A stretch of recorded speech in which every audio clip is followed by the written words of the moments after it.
कर रहे हैं, क्या आपका कोई ऐसे अपमान करेगा तो आप खुश होंगे क्या? आप कितने दुखी होते हैं जब कोई आपका व्यर्थ का अपमान करता है, आपको अपमानित करता है, आपको जलील करता है, आप कितने दुखी हो जाते हैं।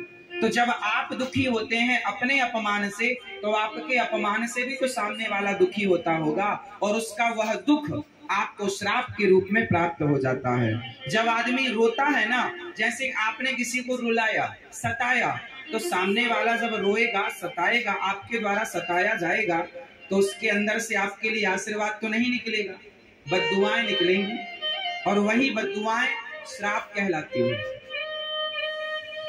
वही बद्दुआएं क्या कहलाती हैं? श्राप कहलाती। श्राप मीन्स बद्दुआएं। दुर्बल को न सताइए, जाकी मोटी हाय। हाय कहते ना लोग, क्या पहले के जमाने में कहते, हाय लग जाएगी, इसलिए छोटे छोटे बच्चों को हाय चंद्रमा पहनाते हैं। छोटे छोटे बच्चों को क्या पहनाते हैं?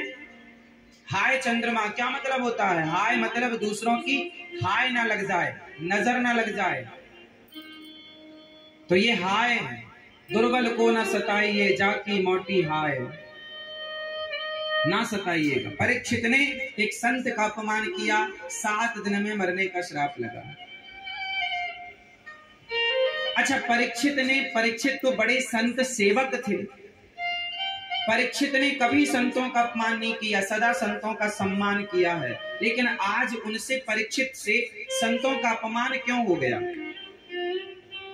आज संतों का अपमान क्यों हो गया? क्यों अपमान हुआ? क्योंकि राजा परीक्षित के सिर पर कौन सवार था? जोर से, कलयुग। कलयुग कहां कहां रहता है? कल हमने बताया कहां कहां रहता है। कितने स्थान है कलयुग के? 2, 4 या 5? कौन कौन? पहला, जुआ, शराब, पराई स्त्री पराया पुरुष, मांस और बेईमानी से कमाया हुआ। तो राजा परीक्षित के पास इन 5 में क्या था कि उनके पास कलयुग बैठ के उनकी बुद्धि भ्रष्ट कर दिया। राजा परीक्षित के पास क्या था इन 5 में? सोने की मुकुट थी। तो सोने की मुकुट जो थी, वो किसकी मुकुट थी? जरासंध की। जरासंध की मुकुट थी। एक जब भीम भैया ने जरासंध को मारा, जरासंध को किसने मारा था? जोर से भैया, मैया, जरासंध को किसने मारा था? भीम भैया ने मारा। तो भीम भैया ने जब जरासंध को मारा, तो उनके पुत्र सहदेव को राजा बनाया। जरासंध के बेटे का नाम था सहदेव, उन्हें राजा बनाया।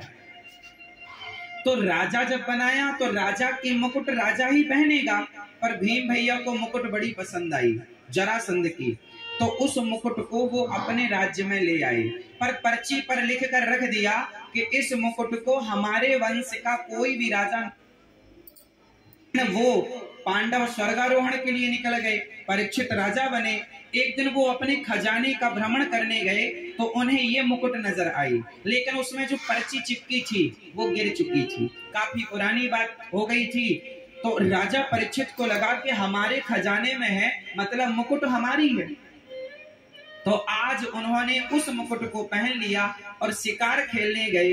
तो आज उनकी उस मुकुट पर, चूंकि वो दूसरे राजा की थी, उस पर अधिकार दूसरे का था, पर आपने अपने पास रखा, तो दूसरे के अधिकार अपने पास रखते हैं तो वो पाप का धन कहलाता है, और पाप के धन में कलयुग का वास होता है। तो राजा परीक्षित की बुद्धि में कलयुग सवार हुआ, और राजा परीक्षित की बुद्धि पर जब कलयुग सवार हुआ, तो कलयुग करता क्या है? बुद्धि को भ्रष्ट कर देता। कलयुग क्या करता है? बुद्धि भ्रष्ट। और बुद्धि भ्रष्ट हो गई तो संत का अपमान कर दिया।